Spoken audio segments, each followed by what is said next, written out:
Hey everyone, Connie here, and welcome to a review of the movie Chef.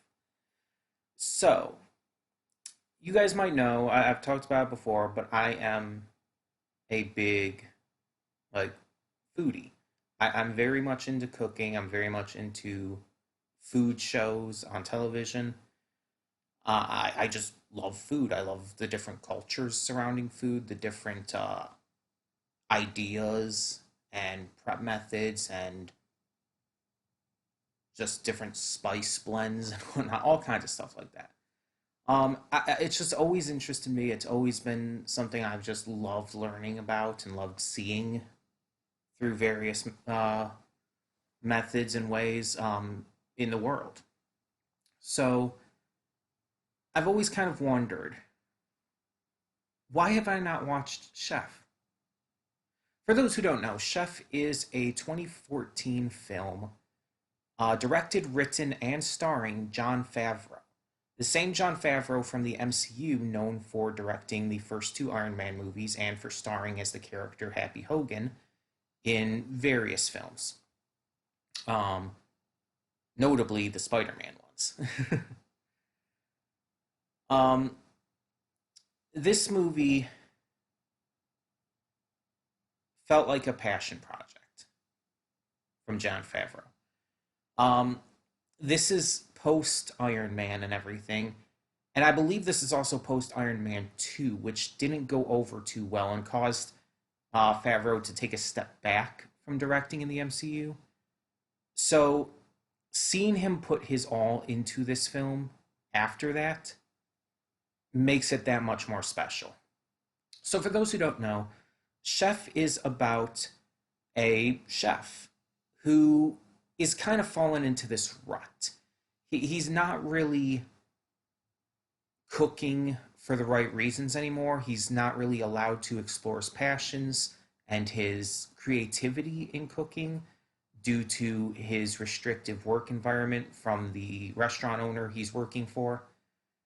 And he's even having to deal with a particularly harsh food critic who is very well respected in the LA area. He ends up losing his job and having to try and figure out what to do next. During a trip to Miami with his ex wife and his son, he decides to kind of throw away his reservations about it and open a food truck. Something he had been very much against before, as he felt he wanted to work in a kitchen, that working in an actual restaurant kitchen was what he was passionate about and how he wanted to be a chef. So he gets this old food truck with the help from his son, fixes it up, and with more help from his best friend, um, the three of them go on a road trip back to LA from Miami, working the food truck the entire way in various stops along the journey. And it's a really good feel good movie in the story relating to the main character and his son, and specifically their relationship and how it grows and evolves throughout the film. Because at the beginning of the film, he's kind of an absentee father. He doesn't pay as much attention to his kid. He's late for picking him up all the time. He doesn't even really know what his son likes or is into or does.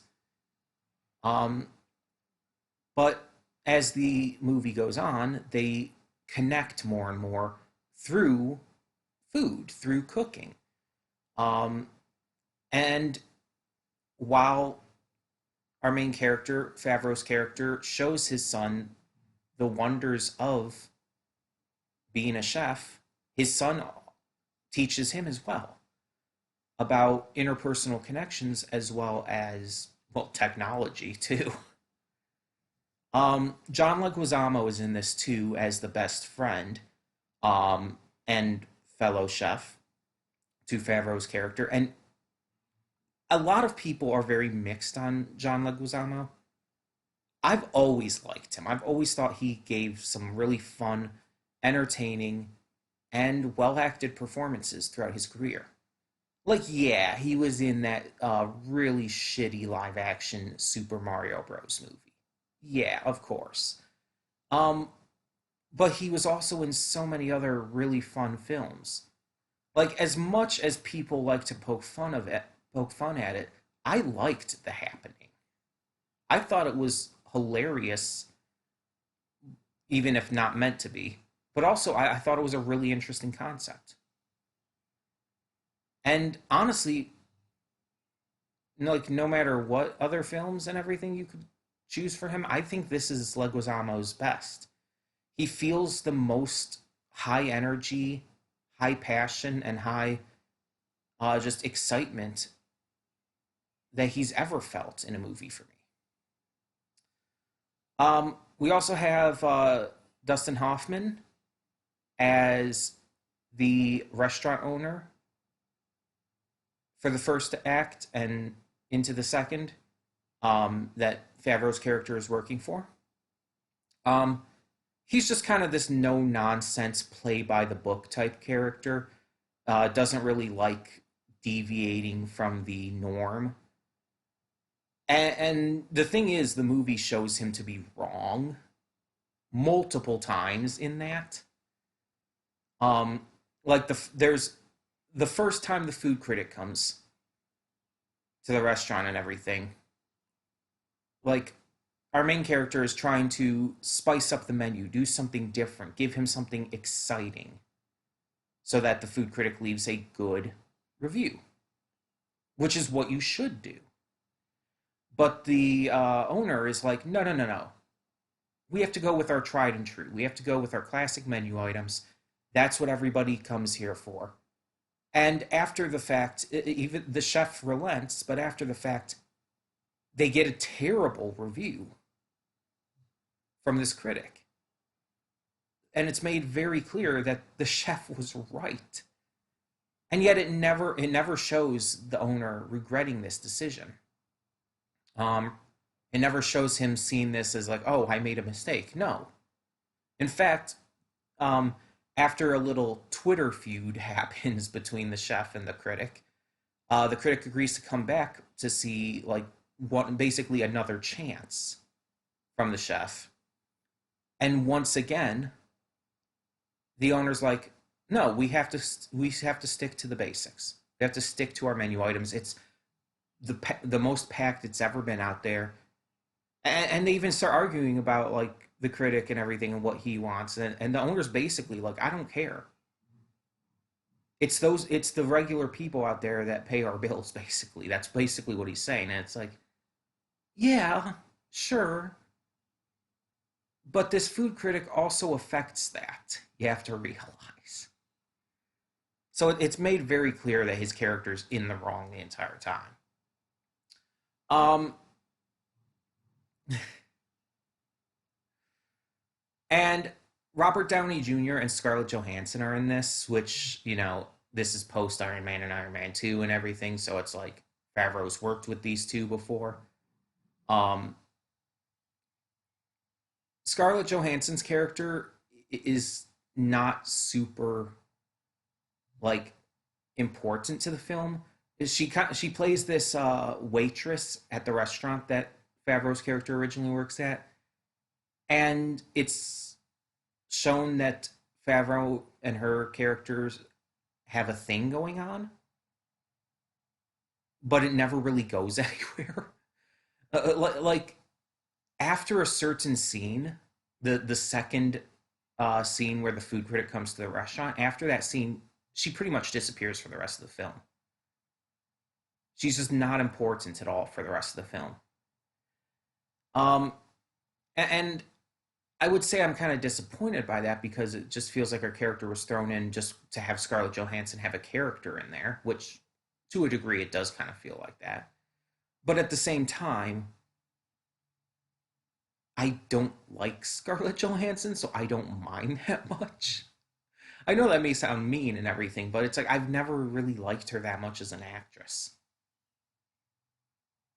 I mean, just being completely honest here, I just haven't.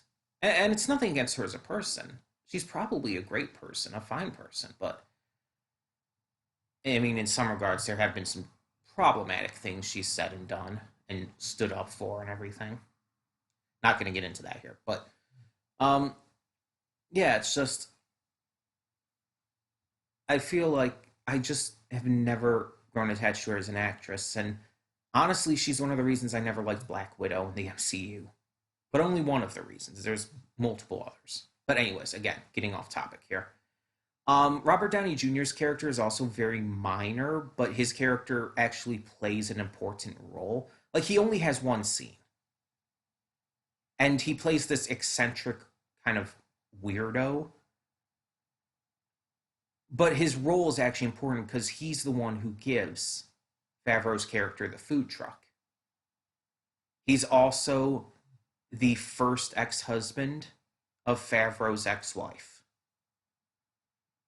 who is, by the way, played by Sofia Vergara, who is a very underrated actor in my opinion. Like she usually does a very good job, and I do genuinely like her as an actress, like very genuinely. um, so yeah, a lot of this film focuses on the father son dynamic of our main characters. And again, they grow closer through this food truck, through just basically spending time together. And there's a couple moments where he does the wrong thing or he says the wrong thing and his son is upset by it and everything. But it doesn't linger on that.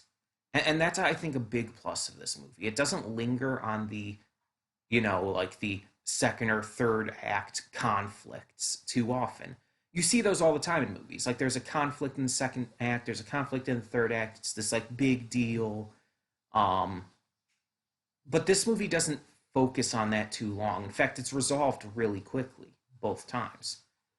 And I like that. I appreciate that because it feels like they're not like messing with us as an audience and just doing the same kind of shit every time. When they do this to where they just kind of breeze through this, it helps it feel like honestly more real. And that's another big positive about this film. Through the characters and their acting and whatnot, the interactions between the characters, it feels real, like real people talking to each other and interacting and having these issues. Because a lot of times, real people they'll have issues sprout up, but then like in no time flat they'll make up, and then they'll have issues again, and then they'll make up again. It's like that happens all the time, and it's like in the movies it usually portrays as this big long arc of self discovery and stuff, and it's like that's not usually how it works. It's like yeah, it can, but that's not actually just common for people. There's also a lot of awkwardness between certain characters in this film. Again, making it feel very real, though. It doesn't feel like it's overly cringy kind of awkwardness you see in a lot of films. Um, and the way they talk about food in this film, the way they talk about food, the way they just eat food, the way they just love the art of cooking food is really focused on in this film and is important to the overall enjoyment of it. And they nail it. They nail food in this film, which is something you definitely have to do when the movie's about food to a degree. They nail it. They nail the way everything looks on camera. They nail certain shots. They nail the just again the art of cooking it. Like there's multiple scenes that'll just show the main character just prepare cooking and preparing food. It's just a long scene of just that. And yeah, it has some tie to the obviously to the story and everything. Like there's one part where he's making these grilled cheeses for him and his son. Um And yeah, it has a direct connection to the story. He's making it for his son while spending time with him and everything. But at the same time, it focuses so notably on him making the grilled cheese and how he's doing it, the specific methods he uses for cooking it. And it's just, they really made an effort to highlight that in this film. And as a foodie, I definitely appreciate that. But it also made me hungry while watching it. um, but yeah, this was a really fun film. The ending was sudden, I won't lie, but not in a bad way necessarily, because it was really happy. It was really just genuine and refreshing. And it's just like, it felt like there were a couple main messages for this film, one of which being follow your dreams and follow your passions. Just never lose that passion you have for whatever you have it for. And another one talking about like the difference between working for yourself and others being a big part of this.